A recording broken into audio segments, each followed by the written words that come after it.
دن میں اگر ہزاروں مرتبہ بھی لیا جائے، جی ایسا نہیں کرتا کہ اسے نہ سنا جائے، جی ایسا نہیں کرتا کہ اس کو کانوں میں جانے کے لیے راستے بند کر دیے جائیں، ایسا ممکن نہیں ہے۔ انسان سمجھنے کے باوجود بھی فیصلہ کرنے پر وہ خود قادر نہیں ہوتا۔ اس بات پر آمادہ ضرور ہے کہ خدا کا بلاوا ہے، یہ میٹھا نام ہے، میٹھا پیغام ہے، اسی میں اصل ہے، اسی میں بقا ہے، اسی میں نجات ہے،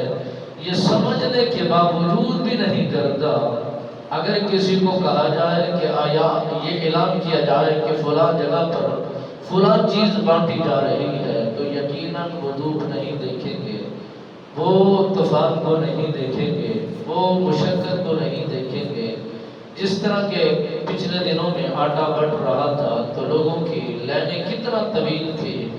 مر جاتے تھے مگر لائنوں میں کھڑے رہتے تھے، کیونکہ یہ نفع کچھ مدت کا ہے، کچھ وقت کا ہے، جو ہمیشہ نفع ہے، جو ہمیشہ کامیابی ہے،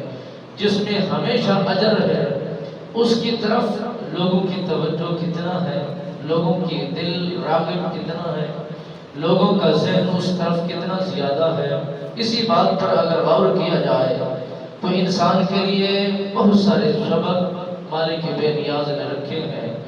جناب حضرت ابراہیم خلیل اللہ علیہ السلام سرکار کو رب نے فرمایا 4 پرندوں کا